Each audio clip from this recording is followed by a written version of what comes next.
नारायण हरि हरि ओम हरि। कितनी कितनी औषधियां बनी, कितने ऑपरेशन हुए, एंटीबायोटिक और पेन किलर, क्या क्या करने के बाद भी लोग तंदुरुस्त दिखाई नहीं देते। क्या क्या मनोतियों के बाद भी लोग निश्चिंत दिखाई नहीं देते। क्या क्या उपायों के बाद भी लोग पूरे आनंदित दिखाई नहीं देते हैं। क्या क्या देश विदेश की यात्राएं और देश विदेश के आविष्कार काम में लाने के बाद भी लोग स्वस्थ नहीं दिखाई देते, सुखी नहीं दिखाई देते, सम्मानित नहीं दिखाई देते हैं, निश्चिंत नहीं दिखाई देते हैं।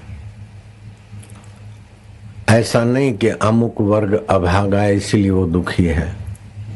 प्राय सभी वर्ग के लोगों के साथ ये समस्या है। किसी भी वर्ग के लोगों को देखो तो स्वास्थ्य का ठिकाना नहीं, मानसिकता का ठिकाना नहीं, बौद्धिकता का ठिकाना नहीं। एक दूसरे पर दोषारोपण और अपने को या तो दूसरे को या भाग्य को कोसना, और भविष्य में कोई कृपा करेगा, कोई देव करेगा, कोई अल्लाह करेगा, कोई गॉड करेगा। वो दीनता हीनता वाली मान्यता कि भगवान दया करेंगे, ये करेंगे, उसी में आशा आशा में लाचारी मोहताजी के साथ घसीटा जा रहा है मानव। तो भगवान के दास हैं तो क्या भगवान ने तुमको गुलाम बनाने के लिए जन्म दिया है क्या? अगर उनको दास प्रिय हैं तो बड़ा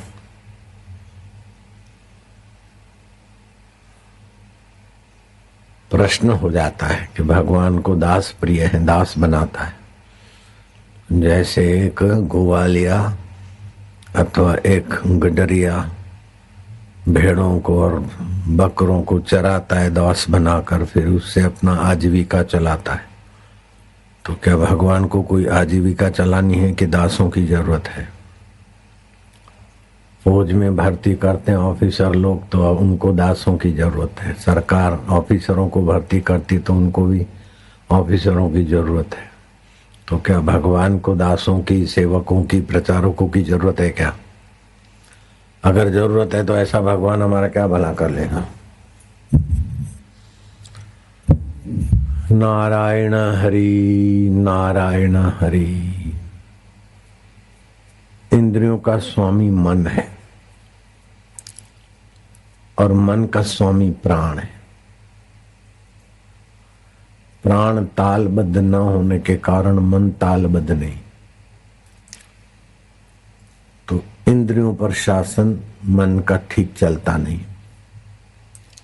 आंख ने दिखा दिया कोई सुंदरी या सुंदरा, इंद्रियां उसके तरफ आकर्षित हुई, मन सहमत हो गया और बुद्धि को घसीट लिया। अपनी पत्नी होते अथवा मर्यादा के खिलाफ होने पर भी स्त्री पुरुष का आकर्षण हमारी नींद हराम कर देता है, स्वास्थ्य हराम कर देता है। संबंधोष, धातुशय, मानसिक चिंतन, दवाइयां, स्थूल जगत का ज्ञान बहुत परिश्रम करके पाओ और फिर उसके अनुसार करो। फिर करके 5 विषयों को भोगो और उन भोगों की आदत से पचते रहो, गिड़गिड़ाते रहो, सुकड़ते रहो, घुटने टेकते रहो, अंत में लाचार मोहताज होकर मर जाओ। चाहे राजा नृग का पद है तो भी मोहताज क्रिकेट होकर कुएं में छटपटाओ। इब्राहिम लिंकन है तो व्हाइट हाउस में प्रेत होके घूमो। क्या यही है क्या मनुष्य जीवन की? इब्राहिम लिंकन मानवतावादी थे, मेरे को उनके प्रति सद्भाव भी है, लेकिन चित्त को पीड़ा भी है। क्या जीवन इसीलिए बना था कि मरने के बाद प्रेत बन जाए, क्रिकेट बन जाए, सांप बन जाए? जीते जी समस्याओं से जूझते जूझते हार के मर जाए। ऐसा जीवन था क्या? इसीलिए जीवन है क्या? वास्तविक जीवन क्या है उसको थोड़ा समझेंगे तो वास्तविक जीवन का महत्ता समझेंगे तो उधर को जाएंगे। शरीर का स्वास्थ्य ठीक नहीं रहता, औषधि भी लेते हैं, ऑपरेशन भी कराते हैं, इंजेक्शन भी भुकवाते हैं, आयुर्वेदिक के उपचार भी करते हैं, स्वास्थ्य ठीक नहीं रहता। फिर भी थोड़ा दिन ठीक हुआ न हुआ फिर बेठीक हो जाता है। यही समस्या है आज के मानव। वास्तव में स्वास्थ्य का और सुख का, आनंद और माधुर्य का और सारी समस्याओं के समाधान का स्रोत कहाँ है, उसको मानव भूलता चला गया।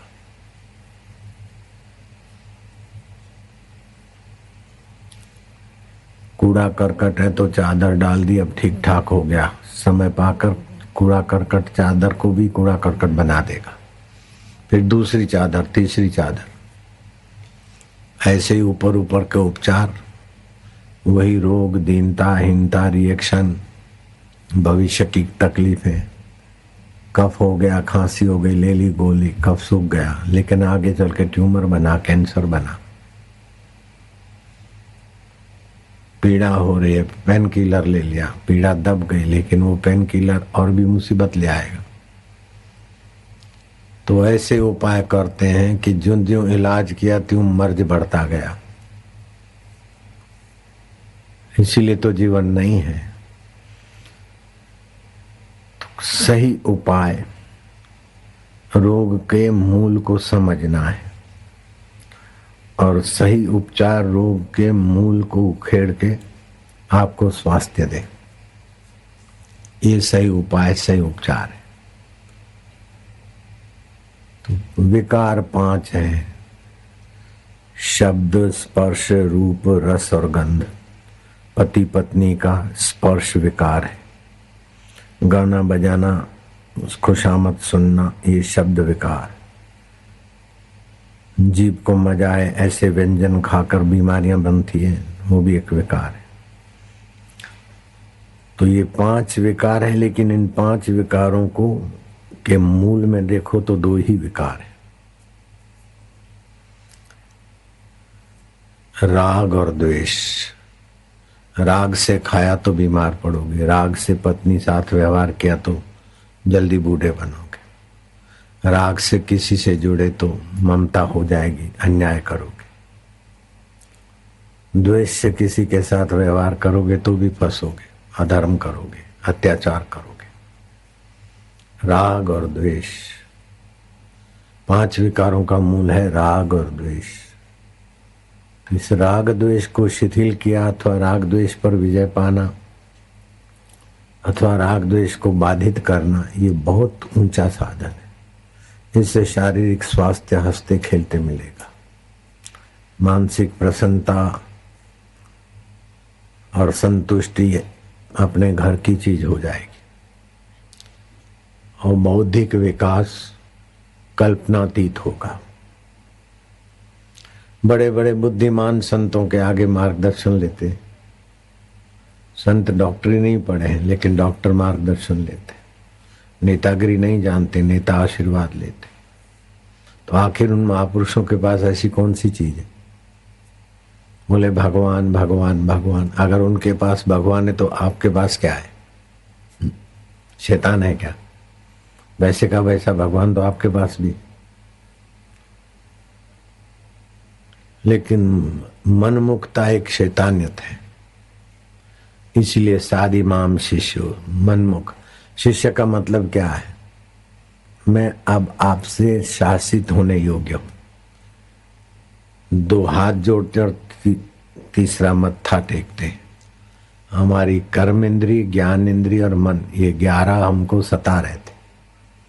अब हम आपके निर्देश अनुसार इनको चलाएंगे। हम शिष्य हैं, सिर झुकाया, अपनी हिकड़ी नहीं, अपने निर्णय करने से भटक जाएगा। हमारा किस में भला है वो गुरुदेव बता दे, उसी रास्ते चले तो कहां से कहां पहुंच जाएगा।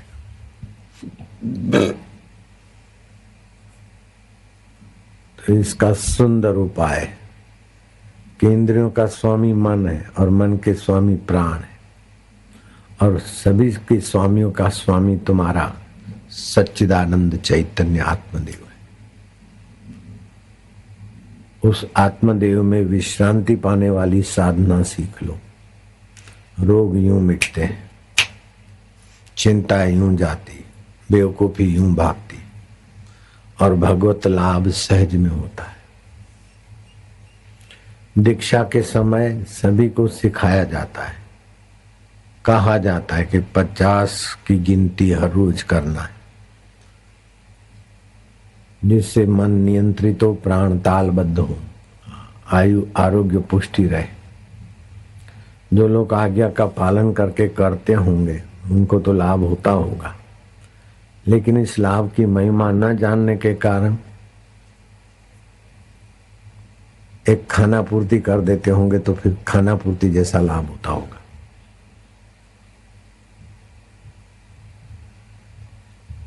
इसमें मन की सजगता, प्राणों की तालबद्धता और आपकी वैदांतिक समझ, ये 3 चीजें मिलाकर अजपा गायत्री,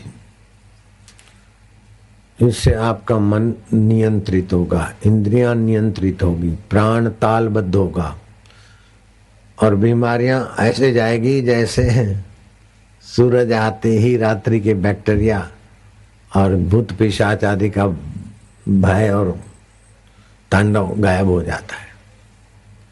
इसे कहते हैं अजपा गायत्री, माला श्वासोश्वास की। ये बहुत ऊंचा साधन है। दीक्षा के समय तो बताते हैं लेकिन लोग इतना गहराई से नहीं लेते हैं। श्वास अंदर गया तो सो अथवा ओम, सो माना वो चैतन्य शांत आत्मा, श्वास बाहर गया तो हम, मैं हूं। जिसकी सत्ता से प्राण चलते हैं वो मैं हूं, जिसकी सत्ता से मन सोचता है वो मैं हूं, जिसकी सत्ता से इंद्रियां दौड़ती है वो मैं हूं। तो आपको अपनी सत्ता का महत्ता आने पर, जैसे मैनेजर अथवा घर का दुकान का मालिक बलवान होता है तो उसके अधीनस्थ सब सतर्कता से बरतते हैं, ठीक चलते हैं। ऐसे आप अपने सोहम स्वभाव की महिमा जगाओगे तो आपकी इंद्रियां, आपका मन और आपके प्राण तालबद्ध चलेंगे।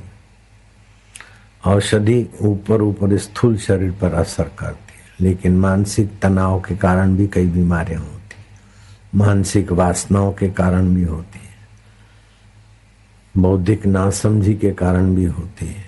तो केवल स्थूल शरीर की बीमारियां नहीं है, प्राणमय कोश की भी बीमारियां हैं, मनोमय कोश की भी बीमारियां हैं, विज्ञानमय कोश की भी बीमारियां हैं, क्योंकि हम आनंदमय कोश का अधिष्ठान को अछूता कर दिए।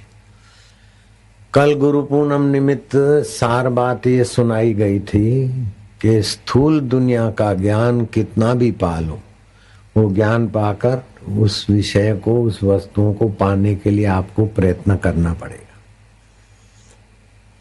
भौतिक ज्ञान पाने में परिश्रम है और फिर भौतिक ज्ञान पा लिया, रट लिया, लिख लिया, पढ़ लिया, परीक्षाएं पास कर ली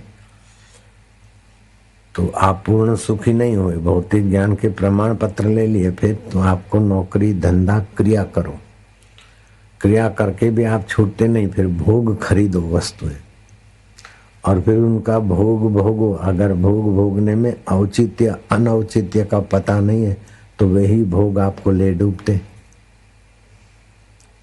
पत्नी MBA है 30 लाती है, पति MBA है 35 लाता है, लेकिन दोनों एक दूसरे से बात नहीं करते और 4 महीने का गर्भ पत्नी को और लाते मार के शराबी मायके छोड़ के आ गया, भेज दिया।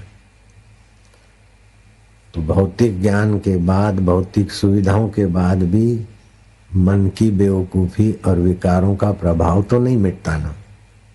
और विकारों का प्रभाव और मन की बेवकूफी नहीं मिटी तो भौतिक ज्ञान की ऐसी तैसी। कबीर जी कहते हैं, भलो भयो गैवार जाहि न व्यापी जग की माया। भौतिक ज्ञान संपन्न व्यक्ति, पढ़ा लिखा व्यक्ति जितना समाज का व्यापक कल्याण कार्य कर सकता है उतना अनपढ़ नहीं कर सकता।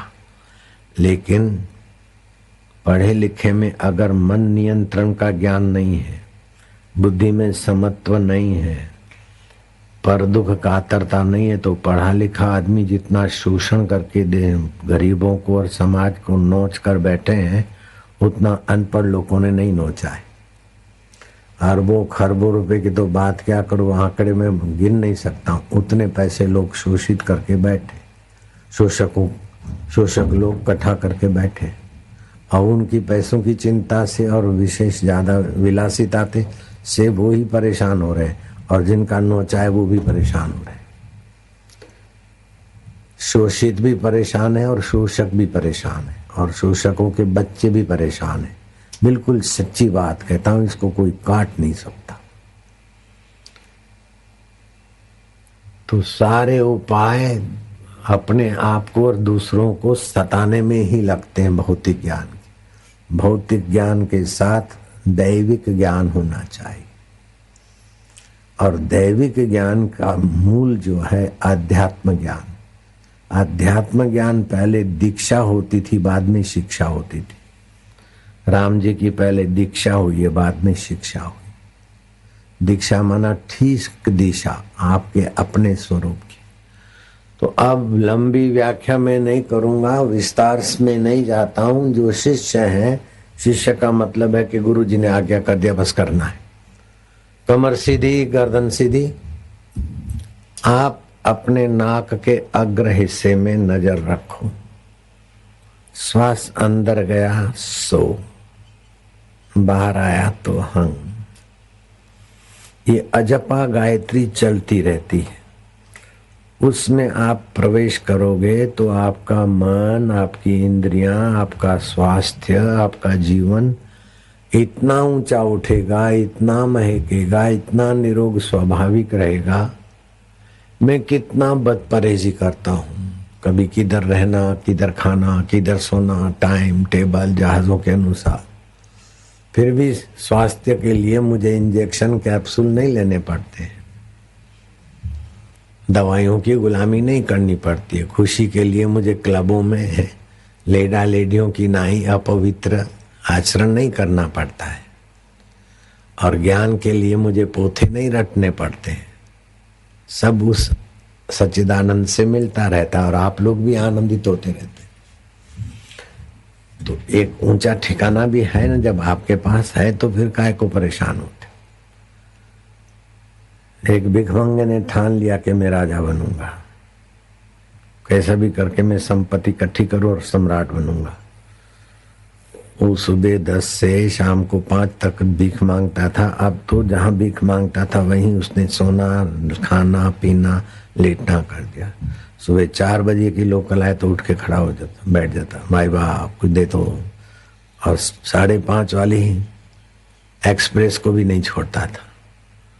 मतलब रात में दिन में जब भी रेलवे स्टेशन से कोई गाड़ी आई तो 24 घंटा की उसकी ड्यूटी। बीच में झपकी झुमकी काफी चिल्लर इकट्ठा किया उसने। चिल्लर में से बड़े बड़े रुपए भी बनाए और गहरा खड्डा खोद के वहां रखता भी गया। 24 घंटा वहां सोता रहता।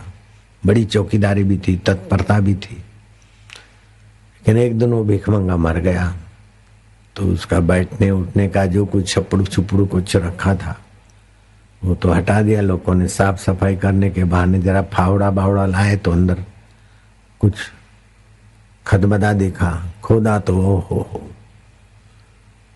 ये 1000 के लाख, 1.5 लाख, 2 लाख की चिल्लर मिली।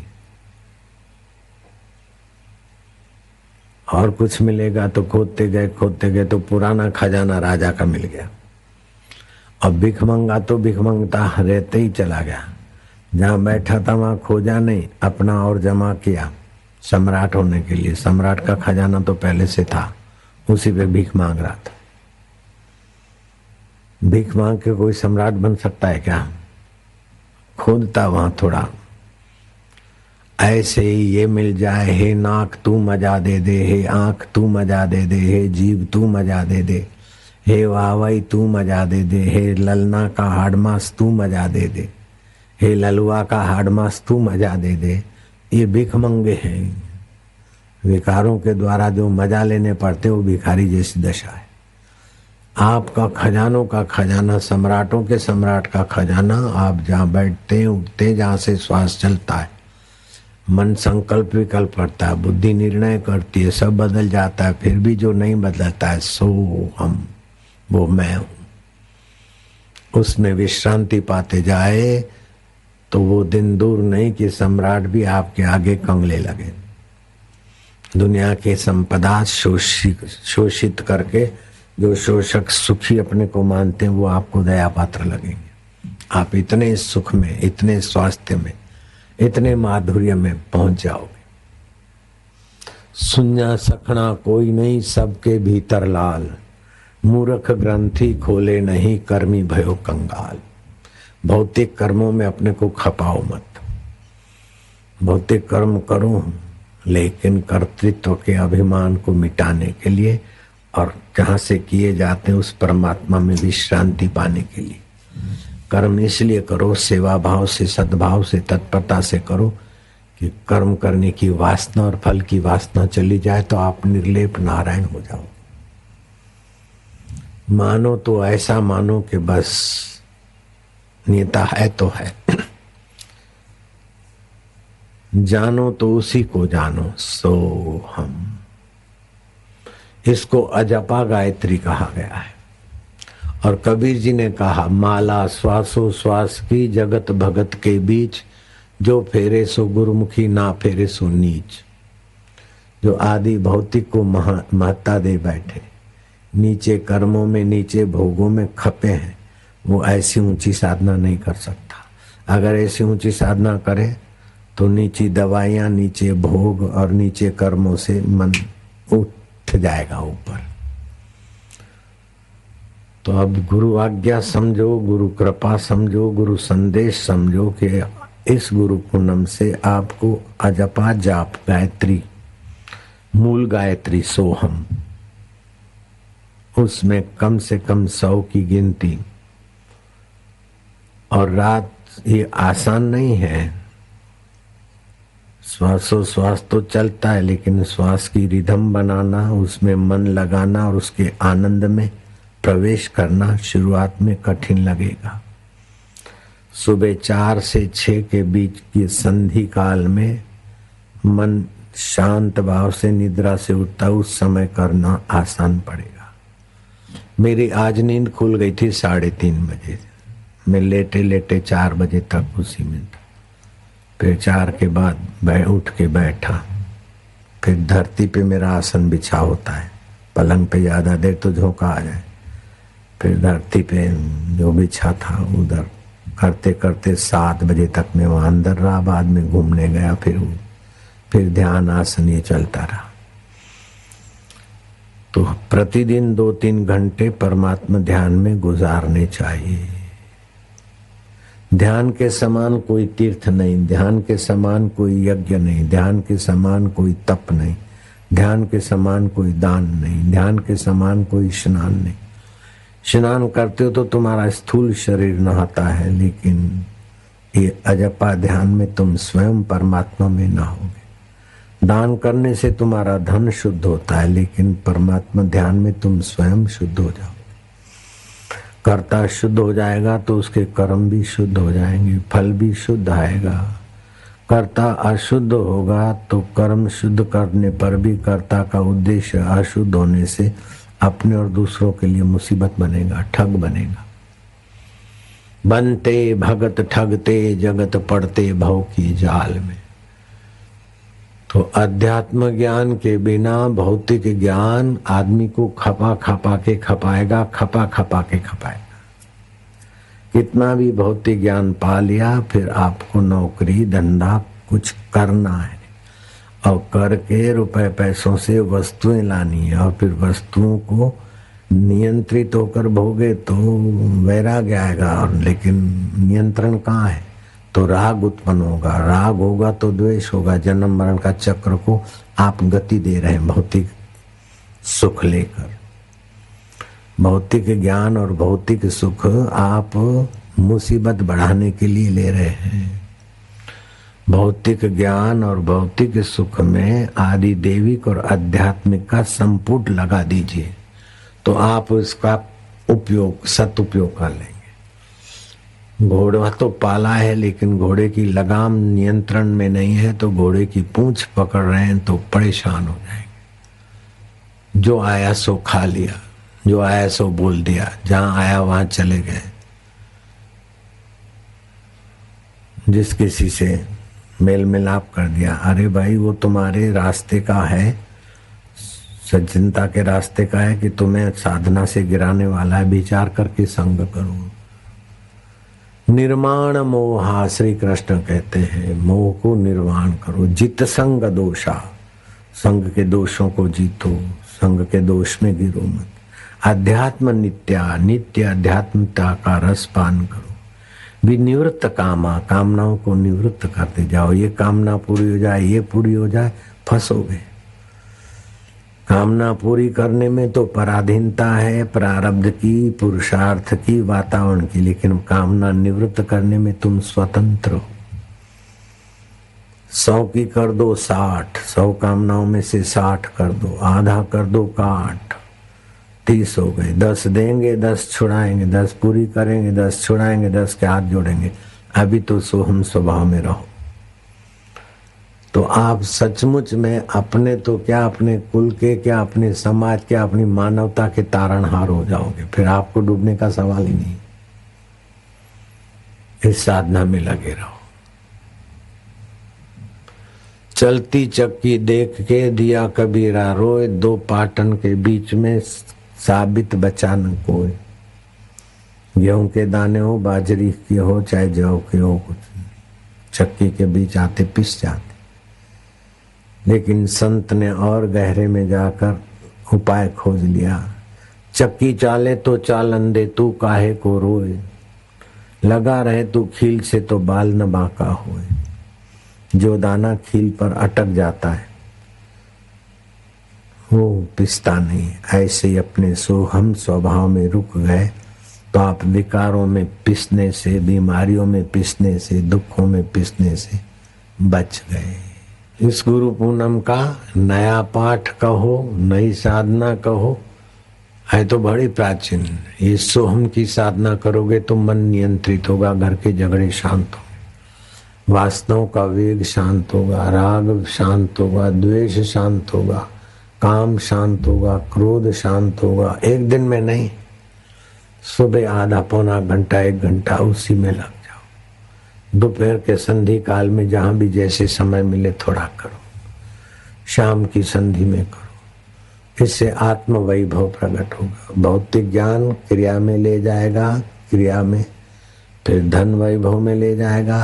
अच्छाई से बुराई से धन आएगा, फिर अच्छाई बुराई से भोग भोलो। अच्छे और बुरे जन्मों में भटको, अंत नहीं है। ये भौतिक ज्ञान। आदि दैविक ज्ञान में ज्ञान पाकर बाहर कुछ करना नहीं है, कुछ भोग लाना नहीं है। आत्म संतुष्टि का भोग मिलेगा, जिससे आपका मन, मति और प्रारब्ध में आकर्षणी शक्ति होगा। संसारी चीजें आपकी सेवा में हाजिर हो जाएगी। महाराष्ट्र में परिसा भागवत ने तपस्या की, लक्ष्मी जी को रिझाया और पारस पाया। रोज 1 छटांग 55 ग्राम 60 ग्राम के आसपास का सोना बनाता। उस सोने को बेच के घर की गरीबी तो मिटाई। साधु संत आए जाए, भोजन भंडारे होते, बड़ी जयकारा होता था। उसकी पत्नी थी कमला और नामदेव की पत्नी थी राजाई। ये दोनों एक ही गांव की थी और सहेली थी, और शादी भी किया तो दोनों के पति पड़ोस पड़ोस वाले मिले। तो नामदेव महाराज और परिसा भागवत पड़ोसी थे। राजाई और कमला सहेलियां थी। राजाई नामदेव की पत्नी थी। नामदेव दर्जी का काम करते, 10-15 दिन का आटा दाल आ जाए फिर काय को काम करना। अपना अध्यात्म नित्या, अध्यात्म ज्ञान में कीर्तन करो, ध्यान करो, लोगों को लगाओ, चले जाते। फिर राशन पानी की जरूरत पड़ती, थोड़े कपड़े सीते, तो घर में दरिद्रता बनी रहती राजाई की। और कमला के यहाँ रोज सोना बनता था। तो कमला को दया आई, मेरे पति बाहर चले गए, थोड़ा दिन तू ये ले ले, पारस सोना बना के अपनी गरीबी मिटा। राजा ने सोना बनाया और गरीबी मिटाने के लिए चीज वस्तुएं सामान ले आई घर को, जैसे और गृहिणियां घर को भर देती है। आटा भी आ, चावल भी आ गए, दाल भी आ गई, ये भी आ गया, गुड़ भी आ गया, शक्कर भी आ, फलाना सब। नामदेव आए तो बोले घर में इतना सारा खटिया और नई चादरें और ये गलीचे और ये सब क्या है, कैसे आया? बोले मेरी सहेली है कमला, उसके पति ने पारस तपस्या करके पाया, उसने थोड़ा दिन मेरे को पारस दिया और इस पारस से सब। बोले लाओ पारस कहाँ है, दे लिया। आसपास के जो भीख मंगे थे उनको बुलाया, जिसको जो चाहिए आटा दाल जो भी घर में मेरा सीधा सामान है ले जाओ। ले जाने वालों ने ले गया। फिर कुछ बचा तो वो राजा को कहा तू उठा, मैं भी उठाता हूं। महाराष्ट्र में सभी नदी को गंगा गंगा कहते हैं।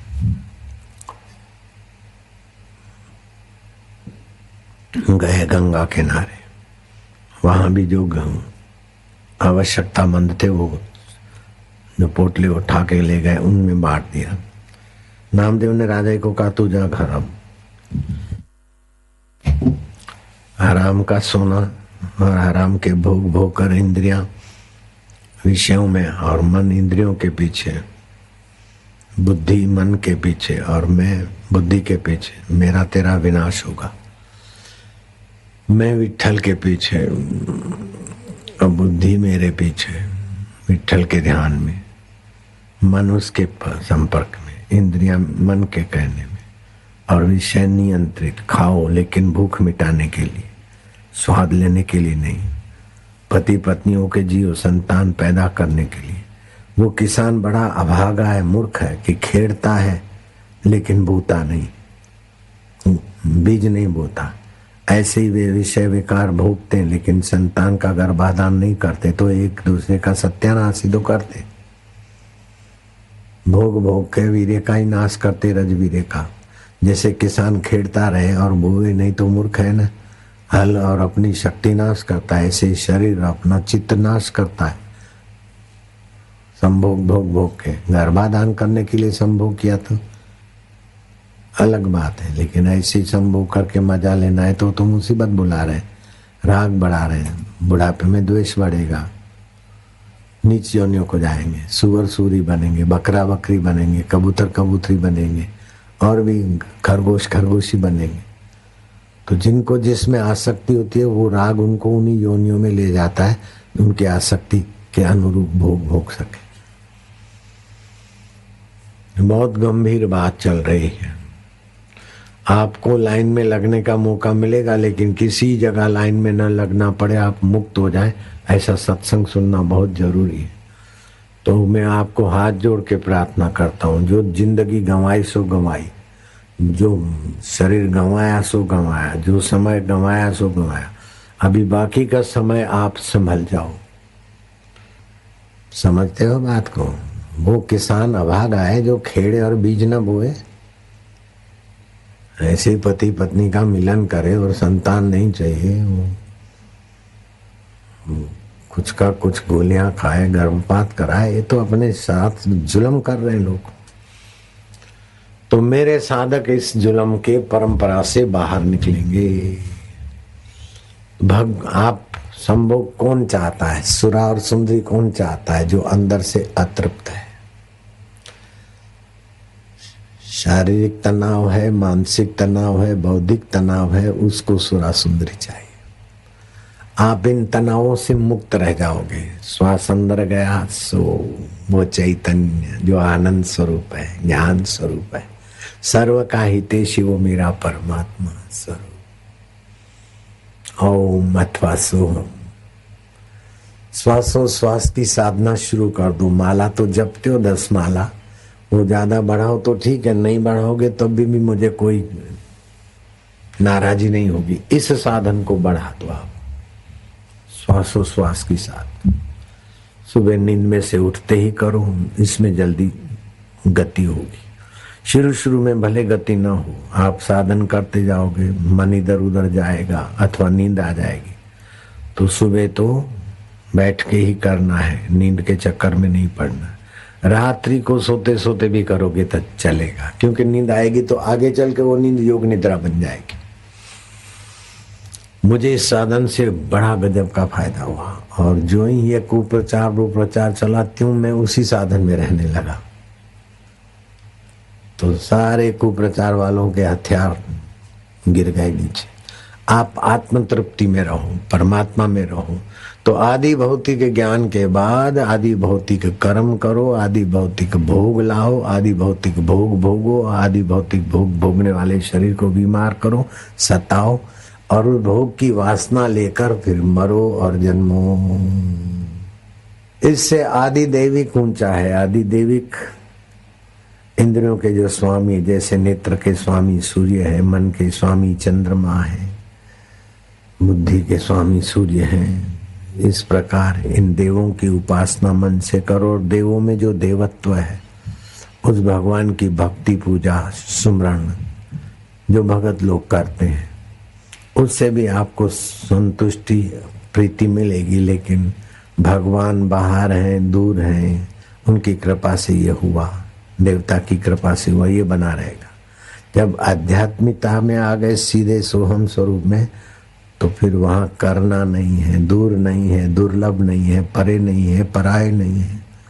वो सत रूप है, सदा है, चेतन रूप है, बुद्धि में उन्हीं का ज्ञान आता है। वे आनंद स्वरूप है और मेरे आत्म रूप है। तो आपको भोगना नहीं है, भोग लाना नहीं है, करना नहीं है। ऐसी ऊंचाई पर पहुंचे थे नामदेव। और परिसा भागवत सुनाओ, लाओ, बनाओ, खरीदो, वस्तुएं भोगो। नामदेव ने वो फेंक दिया और बैठ गए परमात्मा के सोहम स्वभाव के ध्यान में, बड़े आनंद में। वहां पत्नी ने जाकर बताया अपनी सहेली को कि मेरे पति ने तो पारस फेंक दिया नदी में, सामान बांट दिया। अरे मैं क्या करूं, देखो ऐसे ही है। वो दोनों माइयां रोने लगी। तो आ गया परिसा भागवत। क्या हुआ, क्या हुआ? बोले तुम डांटोगे, अब क्या करें? बोले हुआ क्या है? कुल मिलाकर बात निकली तो बोला तुम्हारा पारस नदी में फेंक दिया। वो सिर कूटने लगा। तुम दो रोती हो, उससे तो ज्यादा मुझे रोना आता है। वो छाती कूटते सिर कूटते गया। नामदेव नामदेव माजा पारस कूटिया है। नामदेव ने बहुओं के इशारे से कहा कि ती तो टाकला नदी में। हाय रे माजा पारस, मैंने इतनी तपस्या की, मेरा पारस दे दो, कैसा कर? अरे बोले असली पारस आत्मदेव है। भौतिक विद्या, दैविक विद्या, सब विद्याओं का मूल आत्म विद्या है। उसी आत्मा परमात्मा में आ जाओ। बोले मेरे को सत्संग नहीं सुनना है, मेरे को साधना नहीं सीखना है, मेरे को मेरा पारस दे दो। अरे बोले पारस है ना तुम्हारे पास, वही मैं दिखाता हूं। आत्मा पारस है, माला सत्संग नहीं पाई जाए, मेरे को मेरा पारस दो। रोज छटांग सोना बनाता था, उससे सबकी सेवा होती थी। माला माजा पारस दिया, पारस दिया। अरे असली पारस होते हुए नकली पारस के लिए छाती कूटता है। तुम परिसा भागवत ब्राह्मण समझदार क्या करता है?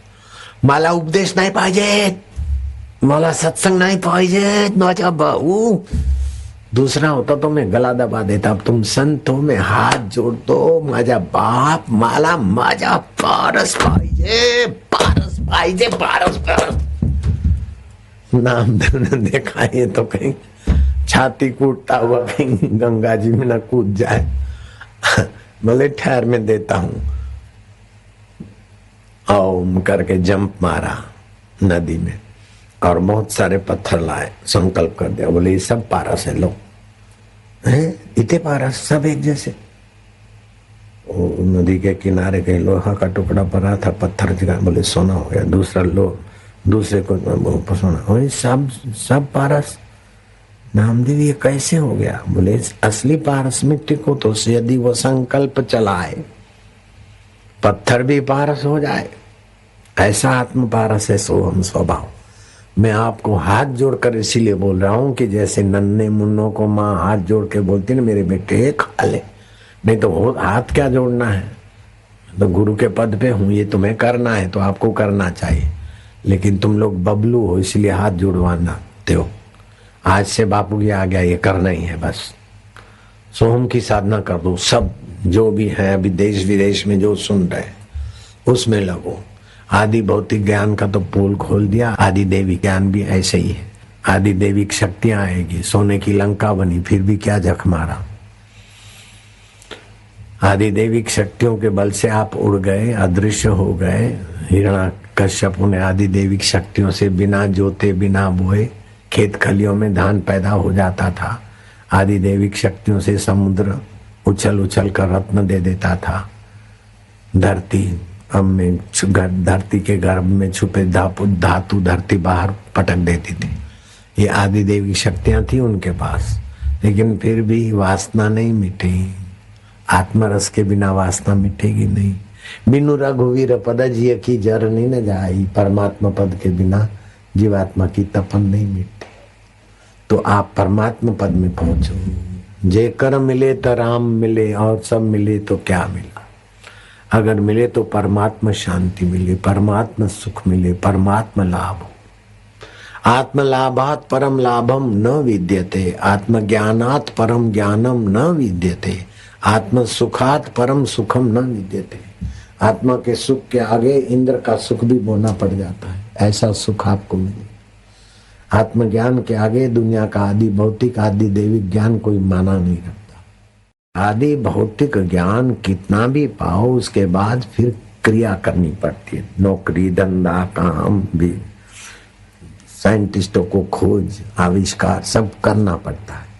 करने के बाद जो फल मिलता है उसका भोग इकट्ठा करते हैं, और भोग भोगते हैं तो मर्यादित भोग करते हैं तो स्वास्थ्य थोड़ा ठीक रहता है। लेकिन मजा लेने के लिए भोग भोगते तो फिर बीमारियां लगती है, और बीमारियों को निकालते निकालते खुद ही बेचारे निकल के चले जाते हैं। मौत के मुंह में बीमारियां बची रहती। कोई आदमी पूरा तंदुरुस्त होकर मर गया हो, ऐसा शायद ही कहीं होता होगा। कैसा, क्या ख्याल है? ये आदि भौतिक की ज्ञान की दरिद्रता है। कितनी अस्पतालें, कितने आविष्कार, कितने मैग्नेट, कितनी थेरापियां, कितने सर्जन, कितने डॉक्टर, कितनी आईसीयू रूम, फलाना रूम, ये वेंटिलेटर, ये वो, फिर भी देखो तो मानवता परेशानी में जूझते जूझते थक के हार के चली जाती। रोता हुआ जन्मता है, जूझता हुआ फरियाद करता हुआ जीता है, और निराश होके मरता है आदि भौतिक जगत में। इससे आदि दैविक में कम रोता है, कुछ भोगता है संयम से। लेकिन फिर भी हिरण्याकश्यपु और रावण भी कोई पूर्ण संतुष्ट होके नहीं गए। शबरी भीड़न को सदगुरु मिले थे, और राम रोम रोम में रम रहे। ओम कहो राम कहो सोहम कहो, उसमें स्थिति हो गई। अंतरात्मा राम का भी सुख मिला, दशरथ नंदन राम के भी दर्शन हुए और पूर्णता को पा लिया। मीराबाई ने पूर्णता को पा लिया, सहजोबाई ने पूर्णता को पा लिया, रत्नाबाई ने, नरसिंह मेहता ने, और कई लोग हैं, आखा भगत ने पूर्णता को पा लिया। शिवाजी, छत्रपति शिवाजी गला डूब काम में रहते थे, व्यवहार में, फिर भी सतगुरु के प्रति आदर था और इस चीज के लिए तड़प थी, तो शिवाजी ने भी साक्षात्कार कर लिया। वर्णन आता है उनके आत्मानुभूति। जब शिवाजी गला डूब और राग और द्वेष के बीच रहना पड़ता राजा को, वो भी साक्षात्कार कर सकते, तो आपको करने का इरादा पक्का करो, बाकी की मदद तो है। तुमको तो पता है कि बापूजी हमारे वे चाहते सब झोली भर ले, निज आत्मा का दर्शन कर ले। मैं ये नहीं चाहता कि गुरु पूनम को तुम चीज वस्तु लाओ, गुरु पूनम को हार पहराओ, दक्षिणा दो, ये नहीं चाहता हूं। इस निमित्त आप आगे बढ़ जाओ बस। निमित्त चाहे कुछ भी हो, आपका स्वास्थ्य अच्छा रहे वो बात मैं ले आता हूँ, आपका मन प्रसन्न रहे वो बात ले आता हूँ, और आपकी बुद्धि में बुद्धिदाता की प्यास जगे। मैं बाहर आश्रम में आ रहा था तो सोच भी नहीं सकता था कि नदी के पंडाल में इतने सारे लोग बैठे, और अभी तो देखकर ताजुब होता है कि तो 3 साल पहले भी गुरु पूनम के 4 साल, इस गुरु पूनम से 4 साल पहले भी दूसरे दिन इतनी भीड़ नहीं रहती थी। अब तो पहले से कई गुनी भीड़ हो गई। प्रेम जी जरा खड़ा होके देख तो भाई, बाप रे कितना पंडाल चिपका रहा है खचा खच, और बाहर भी लोग हैं। अब सो हम की साधना करोगे, मुझे बड़ी प्रसन्नता होगी। सीधे बैठो, अजीब तालू में लगाओ, 45 साल से कम उम्र है तो, और 45 साल से ज्यादा उम्र है तो जीभ की नोक दांतों के मूल में लगाओ, ऊपर या तो नीचे। ऐसे सुंदर उपाय हैं, फिर भी लोग बीमार है। मन को घसीयो, आज ये हो गया, चिंता है, टेंशन है। ये शारीरिक रोग नहीं है, मानसिक। किसी गुरु के ब्रह्मवेता के तरफ जो तुम्हारा हितेश है उसके प्रति तुमने अगर उल्टा सीधा सोचा है, तब मानसिक रोग, कुदरती कोप का रोग भी आता है। एक तो होता है शारीरिक दोषों के कारण रोग, और दूसरा होता है मानसिक पाप के कारण रोग। किसी का तुमने हक दबाया है और रात को नींद नहीं आती, जाओ अपने भाभी को हक दे दो। हक दे दिया, नींद आने लगी, विधवा भाभी का हक दबाया था। ऐसे कई घटनाएं। तुमने अच्छे आदमी के प्रति बुरा भाव किया, उससे भी तुम्हारे को कोई घाटा होता है। इसीलिए पेम्पलेट छपाते, निंदा किसी की हम किसी से भूल कर भी ना करें। गाते हैं गवाते हैं, फिर भी एक दूसरे की टांग खींचने की गंदी पुरानी आदत है। राग और द्वेष 5 विकारों के मूल में है राग और द्वेष।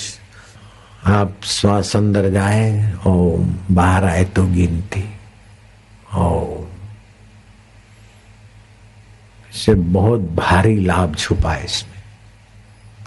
ये अभी तो यहाँ करोगे, लेकिन घर में जब भी जहां मौका मिले चालू हो जाओ। निरोगता आपकी दासी बन जाएगी, प्रसन्नता आपका स्वभाव बन जाएगा, रस आपका घर का हो जाएगा। जब अंतरात्मा का रस आएगा तो फिर विकारी रस, पुरानी आदत है फिसलाएंगे, लेकिन आप फिसलते फिसलते निकल जाओगे, पक्की बात। हम भी फिसलते फिसलते निकल रहे, निकल गए नहीं कहता हूं, निकल रहे हैं। देखो प्रेम जी खुश हो गया मेरी सच्चाई पर। हम फिसलते फिसलते निकल गए, ऐसा नहीं बोला मैंने, निकल रहे। मेरी सच्चाई पर संतोष होता होगा तुम। कई जन्मों के कैसे कैसे संस्कार हैं। अभी भी भूख से कभी थोड़ा ज्यादा खा लेते हैं, ये हमारी फिसलाहट है। जरूरत से ज्यादा तुम्हारे बीच बैठ जाते हैं, फिर थकान होती, ये हमारी फिसलाहट है। नारायण हरि हरि ओम हरि। हितैषी की बात अगर बुरी लगती तो इससे बड़ा दुर्भाग्य क्या है। गुरु आपका दुश्मन होकर भी आपकी भलाई करने में तत्पर रहते। माँ दुश्मन जैसा व्यवहार करके भी हमारा कितना भला किया। मेरे गुरुदेव ने कैसा कड़क व्यवहार किया, ये उनकी कृपा थी। मेरी नादानी में मैं सुकड़ा, लेकिन उनकी तो उस समय भी कृपा थी। मैं तो उनके चरण अभी भी याद करके नमन करता हूँ। जब भी डांटा तो मुझे अपना मानकर डांटा और मेरी गंदी आदत छुड़ाई। जिस किसी के यहाँ वार्ता करना, साधन के विषय में बात करना नहीं, सुनते सुनते ध्यानस्थ हो जाने की आदत थी, डांट दिया, बड़ी कृपा की। उस समय अच्छा नहीं लगा तो क्या हो गया, लेकिन मेरे गुरुदेव साधु ते होने कारज हानि। कबीरा वे नर अंध हैं, हरि को कहते और गुरु को कहते और। हरि रूठे गुरु ठौर है, गुरु रूठे नहीं ठौर। जिनको हम गुरु मानते हैं उनके प्रति सद्भाव यही है कि उनके आज्ञा का पालन करके हम खाइयों के दलदल से बचे।